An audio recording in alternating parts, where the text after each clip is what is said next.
Back on the rumor grind, Pascal Siakam to the Pacers. It was reported by two different people on the same day. We'll dive into all the angles of Pascal Siakam to the Pacers. Does it make sense? What would the price be? How would he fit on the court? It's all coming today on the Locked On Pacers podcast. You are Locked On Pacers, your daily Indiana Pacers podcast. Part of the Locked On Podcast Network, your team every day.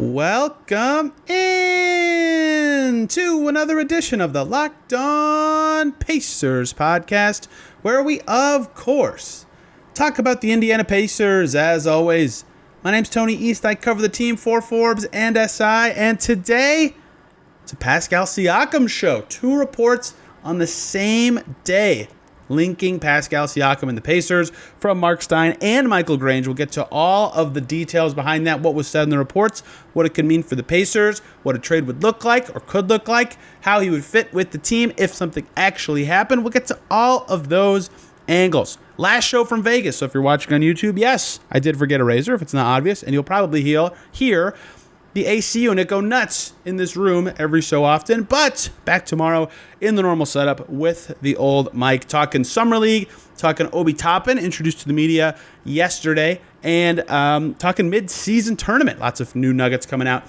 from Summer League. In their game 2, they won again. We'll get to that all tomorrow. Today is Pascal Siakam Day. It started in the morning. Michael Grange of Sportsnet, who does part broadcast, part reporting, covering the Toronto Raptors, talking about Siakam. He wasn't out there, or hasn't been out there at least, in Vegas, and he called it a notable absence. And part of his story, he said, per league sources, the Raptors are still listening, trying to gauge the market value for their leading scorer and leading returning, in theory, playmaker. Atlanta remains a possibility. Indiana has reached out, while Orlando is another team that bears watching. And not even 12 hours later, Mark Stein of the Stein Line, as we talk about very often on the show, jumps in with a very similar report on the Pacers and their interest in potentially doing a Siakam trade. He said the Indiana Pacers, league sources say, have emerged as a legitimate trade contender for Siakam. The Atlanta Hawks, of course, have been pursuing Siakam since last month's draft. Even I have heard about the Atlanta Hawks in this mix, which, if it gets to me, that means it's pretty popularly known. Fascinating to hear all this come together. Grange says later in his story that Siakam's preference is to stay in Toronto. And that is very noteworthy and is something we'll talk about many times on the show, because that's very relevant to what the trade could look like, what the value could be, and ties into something that Chris Haynes of TNT and Bleacher Report reported right after the draft. This was in June. He said there's a growing sentiment Toronto Raptors star Pascal Siakam, who's on an expiring deal, would not re-sign with a team who attempts to trade for him, as his preference is to remain with the Raptors. That's, of course, very important because of Siakam's contract, which will be coming up later in the show. But that is all the reporting that we have right now on this. There have been two strong connections by plugged-in reporters to the Pacers, and there's been background on what Siakam's preference is in terms of what his next team could be. So should the Pacers be interested? That's one of the three big questions to talk about, as well as what the cost would be, what the deal would actually look like, and how Pascal Siakam would actually fit with the Indiana Pacers at this juncture, because they're now 11 days into free agency. They're 3 weeks removed from the draft, right? Things have changed for them. How would he actually fit with their team? What they do? Does it make any sense? Let's start with that first one. Does Pascal Siakam make sense for the Pacers? Yes. The short answer is yes, and I say the short answer first because I think Pascal Siakam fits with basically any team because he's good at basketball. He's really good. Two-time All-NBA players in their 20s are, in fact, good commodities to have on your team. He is a forward-sized guy, something the Pacers have been looking for years and years, which you've seen them make those moves this summer in Obi Toppin and Jarris Walker, but he can play the three a little bit, which I think is important in this discussion. His height suggests that he's definitely more 4 than 3, and the way he's played for his whole career suggests he's more 4 than 3, and I think he's better at the 4 than the 3, but he's enough perimeter skills to do both, which is relevant to the Pacers, and we'll explain more on that why later. But two-time All-Star, two-time All-NBA guy, former champion, former most improved guy, and was ridiculous last year in terms of some playmaking growth, good on the glass, had his best scoring year ever last year, as he had a little bit more responsibility as a scorer, and on decent efficiency with his volume is very impressive. Like, he's really good, and that alone is the sales pitch on why any team should be interested. How often does an all-NBA forward in their 20s become available? How often does an all-NBA forward in their 20s become available who can play two different positions? And how often does a team like the Pacers, who have talked about wanting to go for the playoffs this year, who have needed forward depth for years, right? Their last successful forward partnership was like TJ Warren, Sabonis, and then Thad Young before that. And they've been searching for depth at these spots for years. If Siakam is truly available, he does make sense for them, even with the Jarris Walker and Obi Toppin additions. We'll talk about that connection in the final segment. For Siakam specifically, something that I think makes sense for the Pacers and his skills is his speed, right? If you've seen the Raptors play, he's really fast with the ball. He's got this crazy spin move that he goes to all the time. And the reason that that's not a negative is because it still works. Even when opponents know Pascal Siakam is going to his spin move, he gets around defenders, he gets into the paint, he's able to finish and score. That is, of course, a lethal thing. He's okay as a shooter, but he can get all the way to the rim, and now he's grown his passing, right? The year he won Most Improved, he was only like a 3 assists a game guy. Now that's up to 6, right? You could go on and on about the many things Pascal Siakam does well, and he's really clever, right? I think any team in the league that needs a forward, or any team in the league that's looking to take the next step, should theoretically have interest in Siakam. That's why the Raptors have been tied to him for forever. They've needed more talent at the forward spots than what they have. They've had decent forwards in Hunter and Bogdanovich and for years, but not the level that a Trae Young team that wants to take a step forward from the conference finals is expecting. The Orlando Magic have talented forwards, and quite frankly, too many of them, but Pascal Siakam level player who can handle the ball would be huge for them. Any team, the Brooklyn Nets, that needs a player of that caliber should have interest in him. And the Pacers, to me, could be among that group if they can find the right price, because I think Siakam's very good.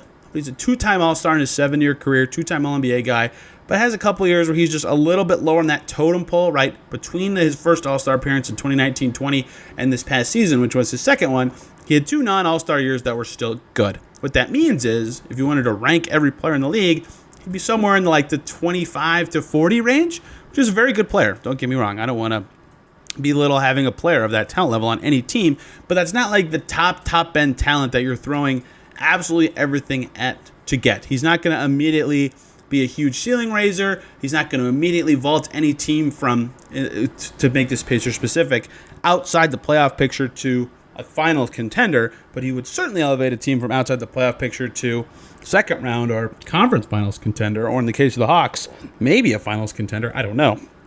He is very good. He was a key part of the Raptors' actual championship team in the year that they won it. In that postseason, he averaged 19 points and 7 rebounds a game, so he's got that pedigree in his past. He's just a very good player. And a lot of teams should, including the Pacers, in theory, have interest in him. But there's a lot more to this than just having interest to him, and I already alluded to the hardest part. It is his actual future. Is he willing to commit to a longer contract, or does he actually want to play? Because his contract status potentially is part of why he's even available in the first place. And so if you're a team like the Pacers, are you willing to go for a rental? Does it make sense for them to actually trade for him? What would that value actually look like, and how much salary would they have to send out to do it? That's all the questions we'll talk about in the second segment here on Locked On Pacers. But before we get to that, I got to tell you guys about Ibotta. It's officially summer, and a new season means new clothes. But your closet shouldn't be the only thing growing when you make those purchases. Now, you can also watch your cash back grow with each purchase with Ibotta. Ibotta gives you cash back on hundreds of grocery items, from produce to personal care to pantry goods, so you can make sure you're beating inflation no matter what you're buying.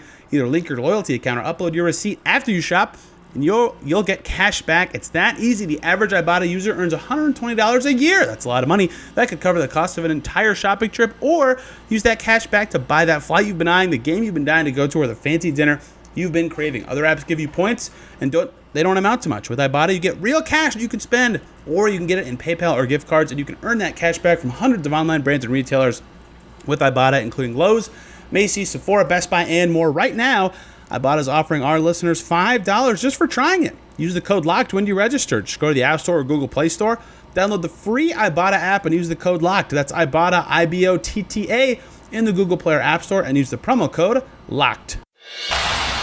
Thank you, as always, for making Locked On Pacers your first listen today and every single day. For your second listen, jump on over to Locked On NBA to hear me talk about Summer League from the arena with Nick Angstad. Fun show. We just recorded it about an hour ago.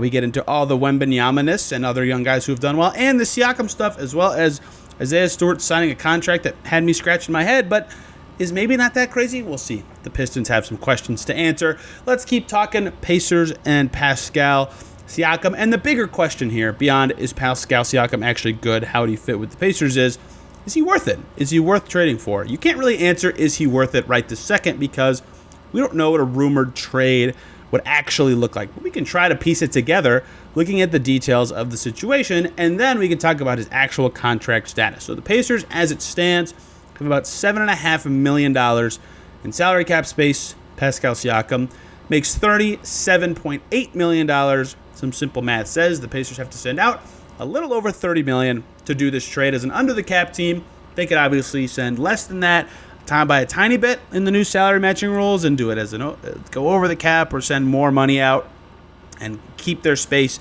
There's a lot of ways that they could go about this, but that number is important. They have to hit that most likely to do something like this, and they have to send out at least 25-ish million under the new rules. They haven't done the exact math there, but that's a lot, right? Using that 30.2 million number is what I'm going to do for this exercise because I think that's what the number that they would aim for. That's a lot of money to send out if you're the Pacers. Like Buddy Hield makes 19.2 million. Miles Turner makes 21 million. Bruce Brown, who's not tradable at this present moment until December 15th, makes 22 million, right? So to get up to 30.2 million, you've got to include multiple players. And the other problem is Turner plus Tice gets you enough. That's the only combo of two guys that actually gets you to 30.2 million.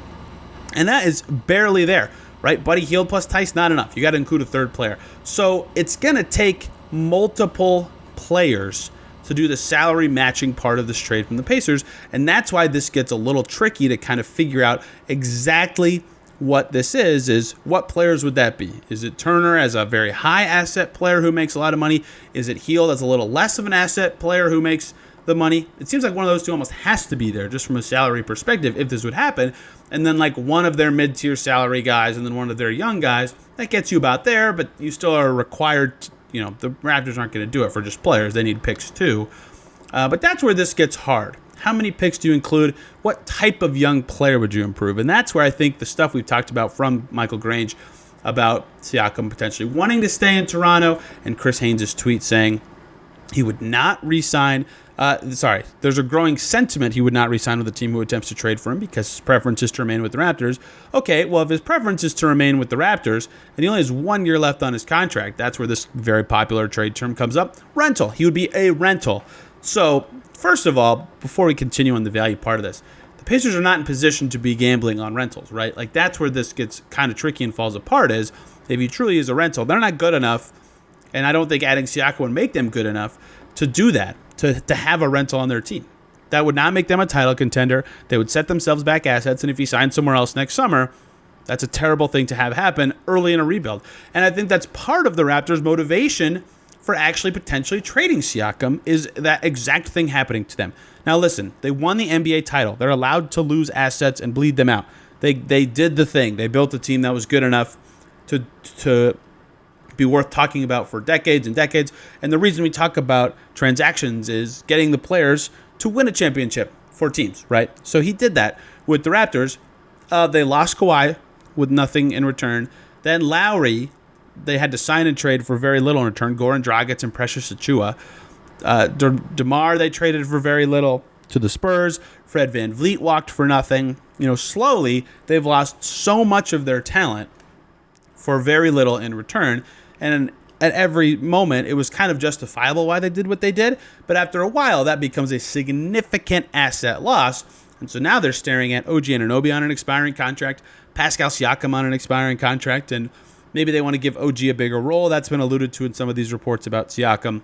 And they have a new head coach, and so it would be a Scotty and OG team. Maybe that's what they're thinking.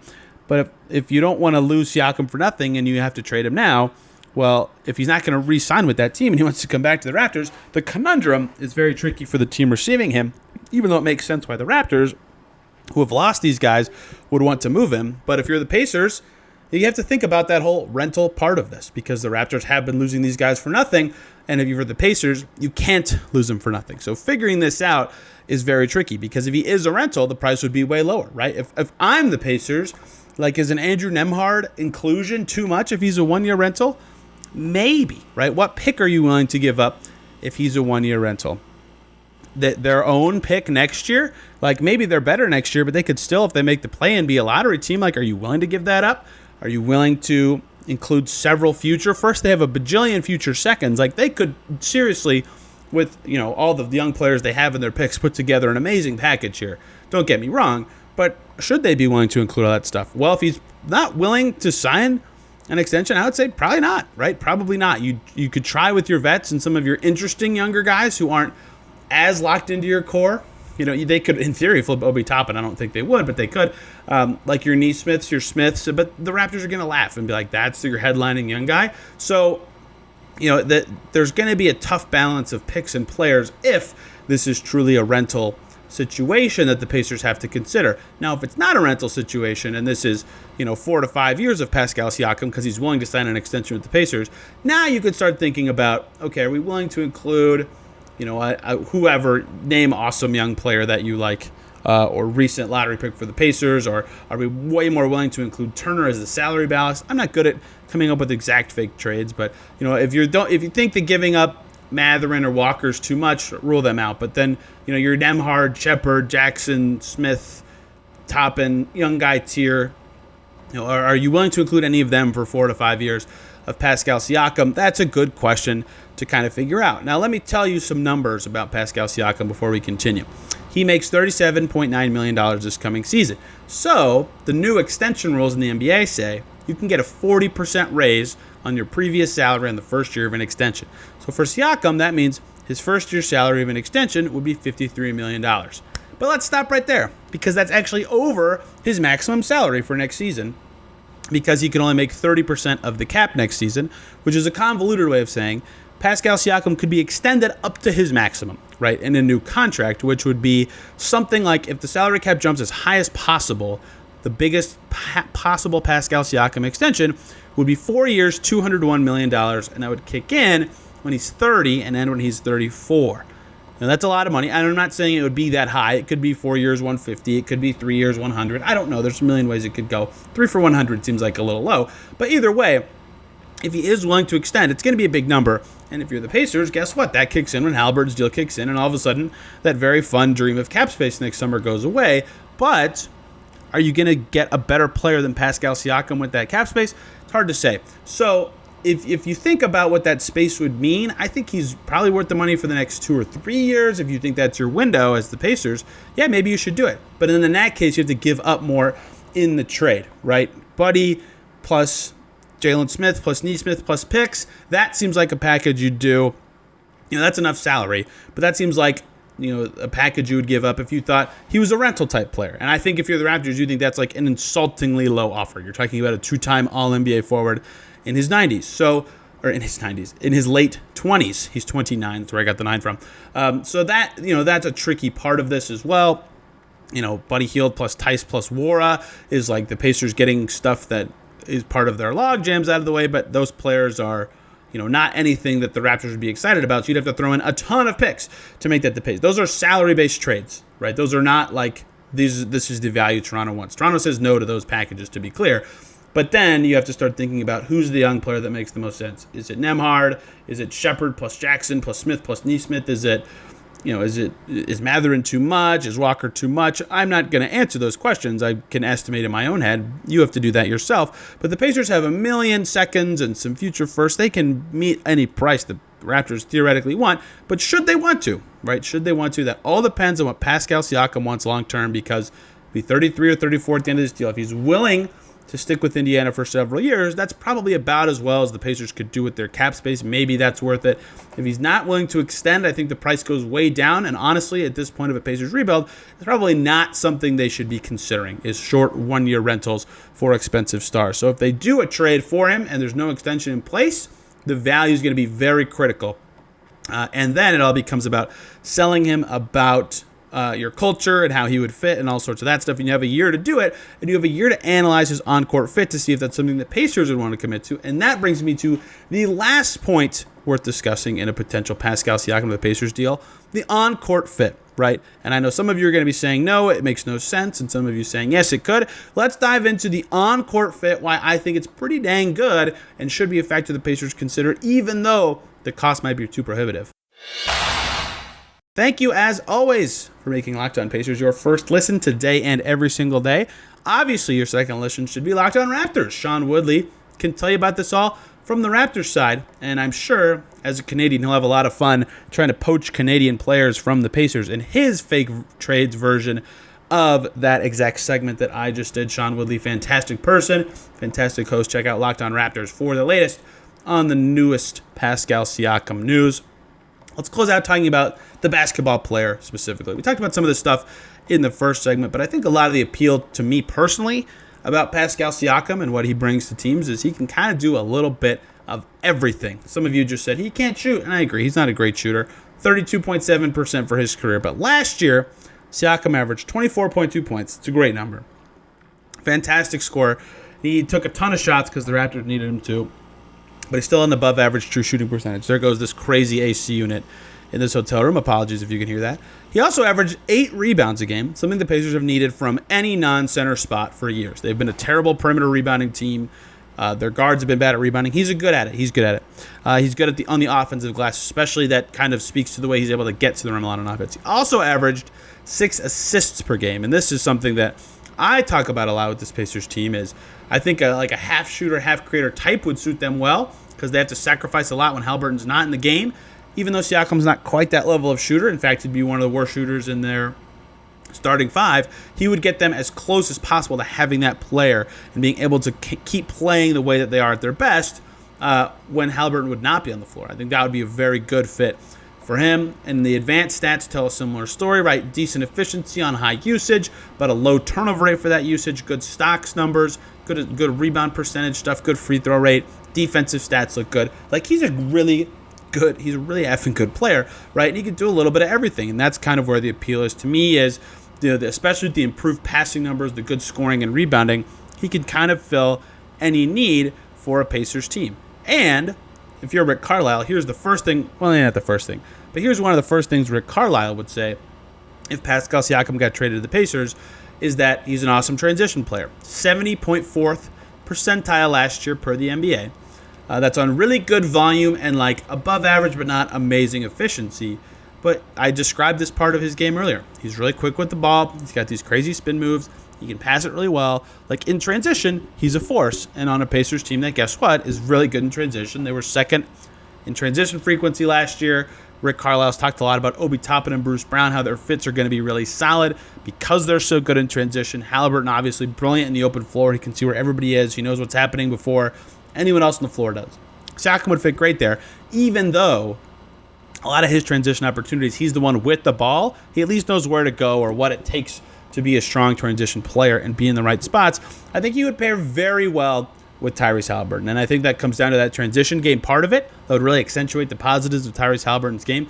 But I also think what I said earlier, that having a second creator, something the Pacers kind of lacked last year alongside him, like Nembhard could kind of do it sometimes, Buddy Hield could kind of do it sometimes. TJ McConnell and Haliburton actually had a decent net rating together because they had second side creation a lot of the time. And Haliburton's a wonderful creator. He should be the guy setting up his teammates, doing a lot of the passing. But just one more threat would really change the geometry of the court when they're together and give the Pacers a big boost when Haliburton isn't in the game. There's a lot to like about Siakam's fit with the Pacers' best player, especially from a stylistic perspective. And he isn't quite that shooter type that would really gel in there, but I think he's good enough as a scorer to kind of make up for that lack of shooting and still get defended on the perimeter. Like, people dunked on Ben Simmons for years when he didn't have a shot and he was actually playing well because guys would just not guard him from three, but he was so fast with the ball that sometimes he would catch and get ahead of steam and still force defenders to make a move to try to stay in front of him. And if you give a guy space to get up to full speed, you have then surrendered a ton of space and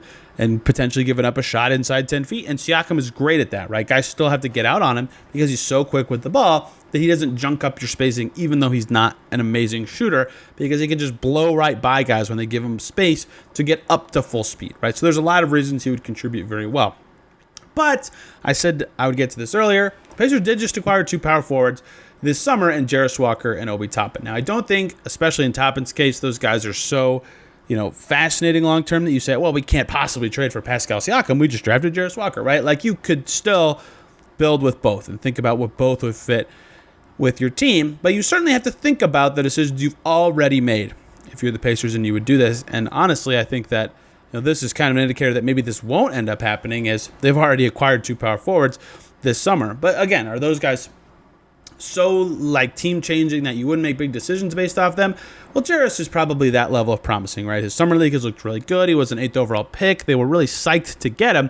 But I think the reason I would not care as much about already having acquired Obi Toppin and Jarris Walker and then acquiring Siakam if I'm the Pacers is, I think he can play the 3. I said it earlier. I don't think it's his best position, certainly, but I think he can play at the 3. If you go to Basketball Reference's positional chart, he has some percentage of his minutes at power forward every single season, except for one for the Raptors. It's a small percentage, to be totally clear, but if you can play on the perimeter and you can guard guys on the perimeter, you're fine. It's not like he's getting torched by wings for any particular reason. Like, the reason Walker would not be as encouraging as a 3 right away, although Summer League has certainly got people talking about that in the Twitter sphere, is because he couldn't be as much of a perimeter threat on offense, although it looks like he could be. Obi Toppin is similar situation. He can't guard 3s, right? He's not as good on the perimeter on the defensive end, which is why he's more limited to the 4s. Pascal doesn't necessarily have those same limitations, right? So if he could play the 3, or he could play alongside those guys, then all of a sudden it gets a little easier to see how he fits in and what that would actually look like for the Pacers. Now, yeah, they have a logjam at the 2-3 spots right this second, but presumably a lot of the guys in that logjam would actually be in the trade going to Toronto. I'm guessing at that, if anything even actually happens. But that makes a lot of sense to me in a way that it would sort itself out after a trade potentially happened. So I think that obviously it matters that they've acquired 2 4s, especially they drafted one and they have team control on that player for 5 to 9 years, depending on how extension talks go in 3 seasons from now. But Siakam's so good that you have to think about it, right? So Toppin, though, I don't think you drastically change anything because you acquired Obi Toppin, even though he is a very good fit with the Pacers. So my summary of all of this stuff, would be from reporting to now. He's very good. Pascal Siakam is a fantastic player, and any team, including the Pacers, would be lucky to have him. And he's only 29. It's not like he's so old that this is a very risky thing, but there is risk because of his contract. That contract length makes the price extremely hard to gauge. If he's only a 1-year rental, it's very hard to give up big stuff for him, especially in the Pacers situation. And if it's a longer-term deal, he's going to be crossing into the poor parts of the aging part of this. So finding the right price, finding the right extension, timing, all that is going to be the very complicated parts of this for the Pacers, or really any team that's interested in Pascal Siakam, especially if he's unwilling to sign an extension with that team and instead has his eyes on the Toronto Raptors. And quite frankly, there could be a leverage thing involved here. Nothing getting done for the Raptors. They want to drum up some interest from the Hawks. Hey, throw in your stuff or we're going to trade him to Indiana or Orlando. I have no idea if that is or isn't the case. Mark Stein and Michael Grange are obviously excellent reporters who know people around the league and within the Raptors team, but there's always stuff to consider when stuff like this comes out. We'll see where it all shakes out, and if there's any more updates or any more concrete details about what an offer could look like, we'll get to it right here on the Locked On Pacers podcast the second it happens. Speaking of the Locked On Pacers podcast, tomorrow, 3 segments, 3 unique topics, talking about Obi Toppin, what he said in his introductory presser and what Rick Carlisle said about him, talking about Chris Duarte, his era, air quotes, it was only 2 years, with the Pacers and what changed from year 1 to year 2, and the midseason tournament. What you need to know about the Pacers' inclusion in it, what it actually looks like. Been a lot of chatter about that out here in Las Vegas. A lot of people out here not the biggest fans of the midseason tournament. We'll also be talking about the Pacers' biggest winners and losers in free agency later this week, and covering, of course, their summer league games. We'll do that on tomorrow's show as well, and on Friday's show, getting to Game 2 and Game 3. So that's all going to be really fun stuff coming here. Hope you guys enjoyed today's show. Subscribe to Mark Stein Substack if you can, and check out Sportsnet for the latest from Michael Grange. Thank you all a ton for listening. We will see you soon.